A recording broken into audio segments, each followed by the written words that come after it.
All right, Tommy, here's number two of the experiment. I'm going to kick this over to you. I think you had some thoughts on the recent founder mode post from Paul Graham. Like many on the internet have had thoughts about this post. So, what's on your mind? Yeah, I feel like they did a pretty good job shaking the tree, if you will. And there's been a lot of people, a lot of thoughts, and shockingly enough, I have some too. So, Mhm. but I'm also, of course, dying to hear what you think. I think I looked at that post a lot through kind of two lenses. Number one, the flawed messenger. Not a big fan of Graham and kind of the like core Silicon Valley cult of personality. Like founders are these like super duper unique unicorn monsters that can just do no wrong. Uh, and I'm not like a big fan of some of Graham's output in general. But when I was reading it, I was like doing this long list of mea culpas in my head of like the many ways I, as a product practitioner, and we as the product industry or community in general, tend to have these like incredibly toxic or at least like unconstructive pushbacks to founder mode rather than celebrating the positive aspects. Mhm.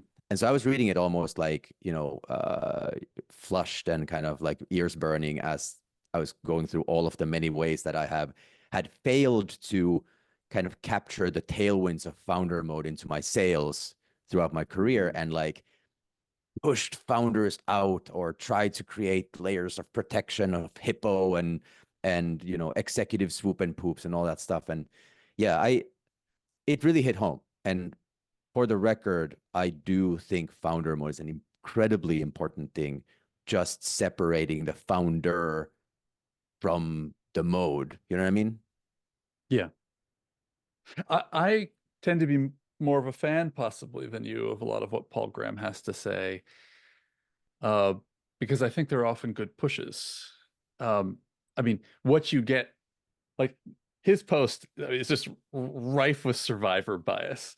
I mean, it's crazy. That old story of the fighter plane where they look at where the bullet holes are, and they're like, you got to look at where the bullet holes are not. I mean, God, this post is just that writ large.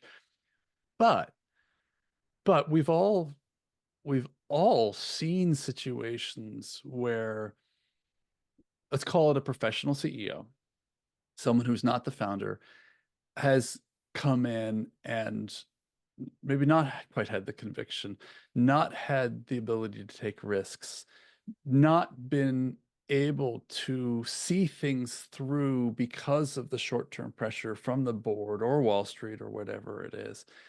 And and while a lot of founders, again, like survivor bias, uh, can mess this up, the ones that can actually operate effectively at scale when they can also bring to bear that conviction, that risk taking, that ability to challenge and really go deep with their people, and push people to what you just said recently in your newsletter to do the right things rather than do things in the right way, which is so critical. It always trumps doing the right thing, always trumps doing things in the right way. But they're able to do that. When that happens, this magic can happen. The unfortunate thing is it's just so rare. It's just so rare. But the last thing I'll say is, again, for those of you who might be listening who can try subscribing to Tommy's newsletter. I'm it's really each time I read these, they're bubbling lots of thoughts in my head. Like it's natural for, I think any executive always has frustrations with their CEO in one form or another because your CEO is just a human being. And I've been guilty, I think at times, especially in my junior years, of putting that role and that person more on a pedestal. And like, why aren't they, all the things as opposed to what they are? And it's so much smarter as an executive to say, rather than be begrudging about what they're not. Let me think about what they are. Let me think about the strengths they're bringing to the table. How do I use that? How do I get the most out of this partner that I have? And so that we can forge ahead. And yeah, in terms of the ears burning and thinking like I could have done that better myself as I think through some of my past relationships. Anyway, so I'll stop there. Yeah. Yeah, I mean, I'm still not convinced some of the CEOs that I've worked for have been human rather than like startup founder, like perfectly built Terminator machines sent from the Right. future. Because it, I think the other thing we discount often is that even though I just railed against the cult of personality and the survivor bias, getting from 0 to 1 is insane. Mhm. Like it's so hard. And I don't think some of the people from our ilk, and I mean you're different, right? If you've kind of gone, you're not just a product person, you've gone through some of the founder journey as well, but like not a lot of product people appreciate the insane amounts of hustle and instinct it really takes to survive those early years. And of course, Yeah. like the low survival rate and all that stuff, like you have to have just like superhuman risk appetite and all this fun stuff.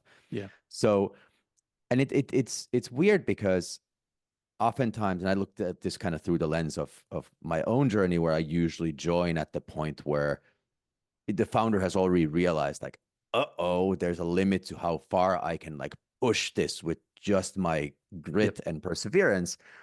And of course, if things are good, they haven't fallen apart yet.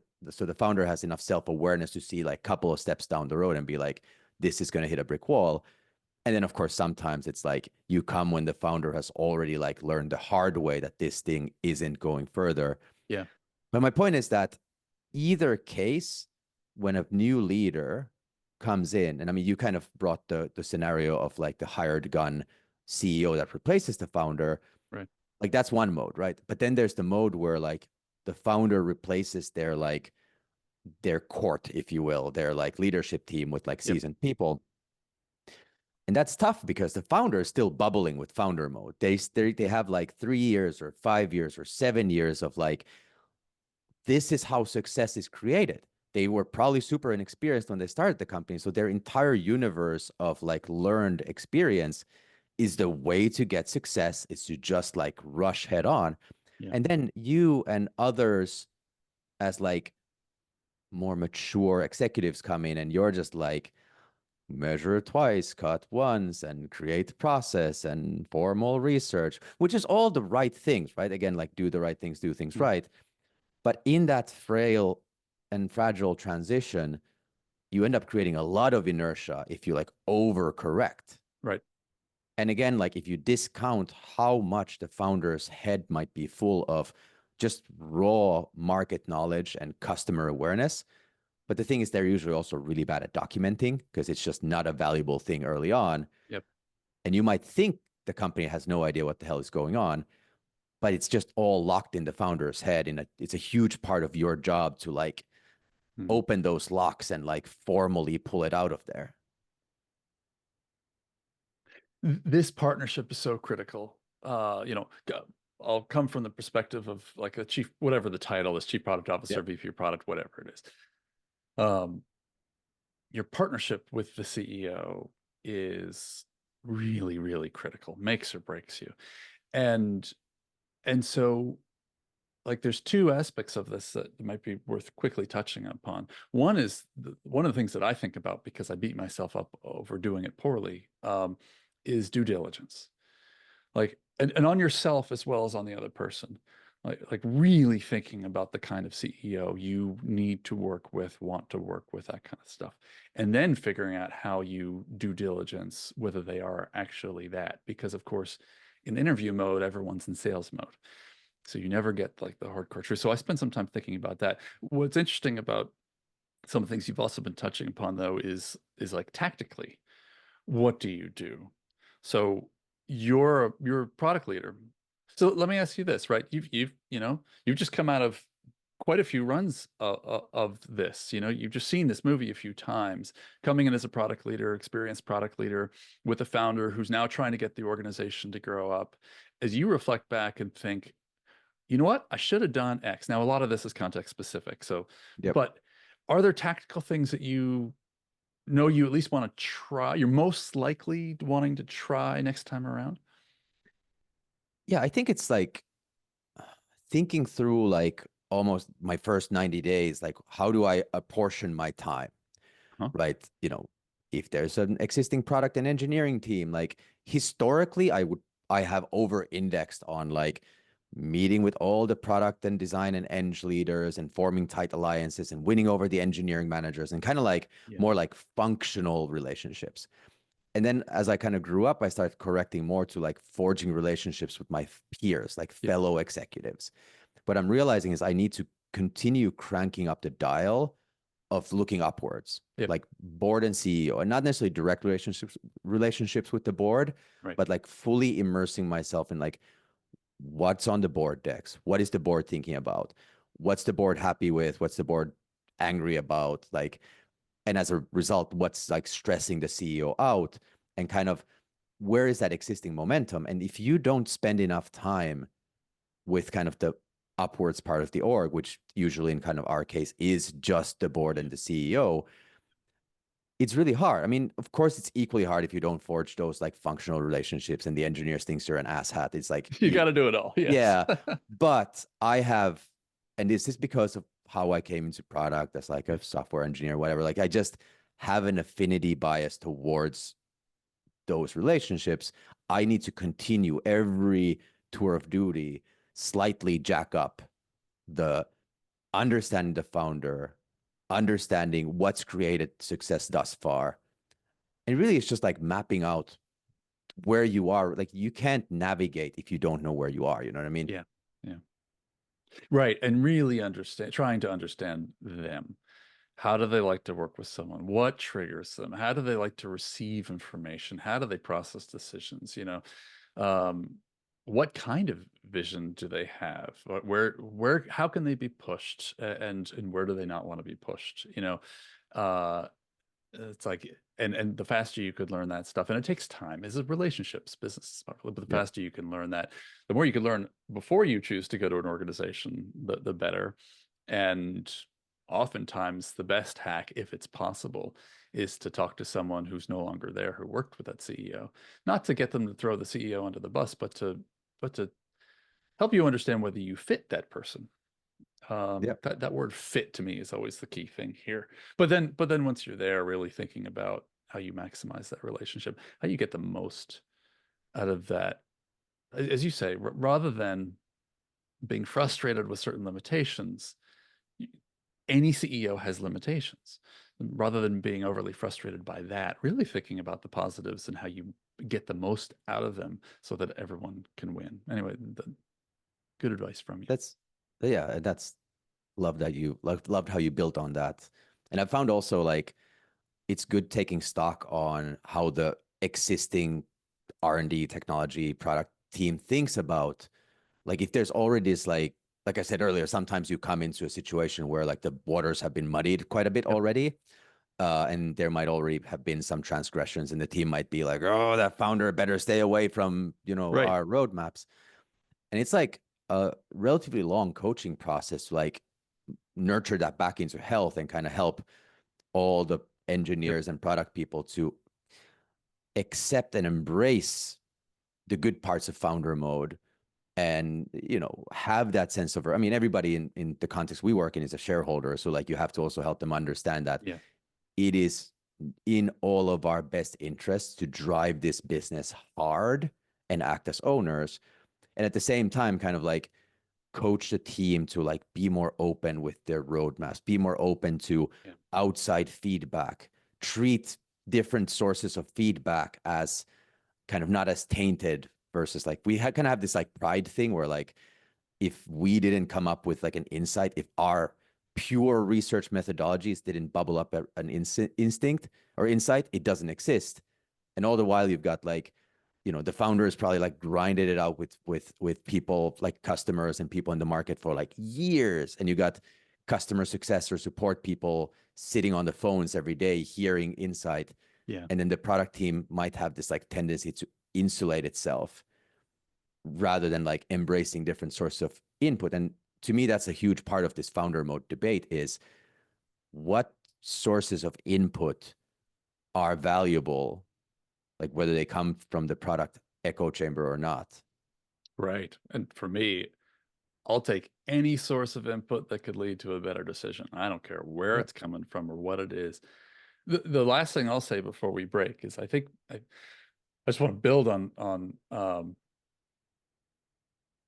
You're completely right. I have had to spend a lot of time coaching teams in how to understand the CEO.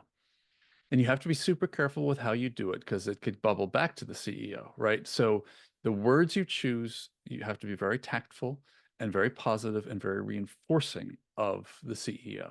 Um, but usually, when you've got more junior teams, they are either misunderstanding or not handling the CEO's involvement as well. And you get, our world has these phrases, swoop and poop and hippo and things like that, which tinge all of this with negativity.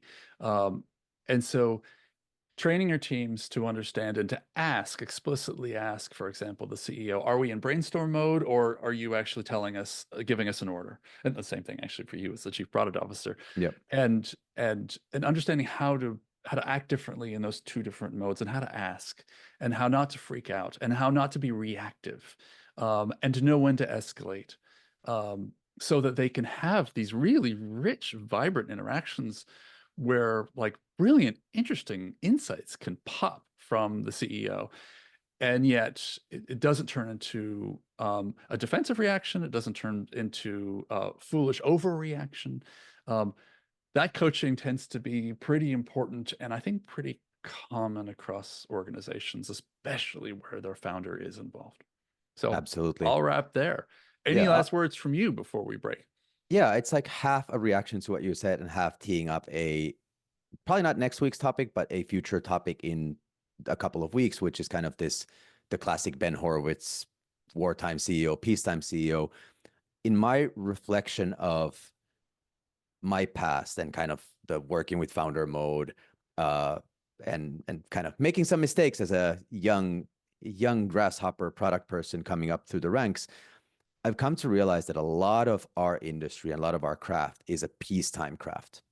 And I read founder mode very much as a rallying cry for like companies being more in wartime mode. Right. I'm not going to like go over the whole blog post. I do think Horowitz's post, it's like 15 years old by now or more. It's excellent because it does clearly tee up two different modes, and product people are a little perpetually stuck in peacetime mode. Mm. And I claim there's never peacetime in a certain earlier stage where like you're always rushing for the next round of funding or you're always rushing to like prove that you can exist. But I think right now, with like the way the tech industry is, there is no such thing as peacetime in any company. Mm-hmm. And product has struggled to catch up to that. And anyway, more on All that right. hopefully at a later time.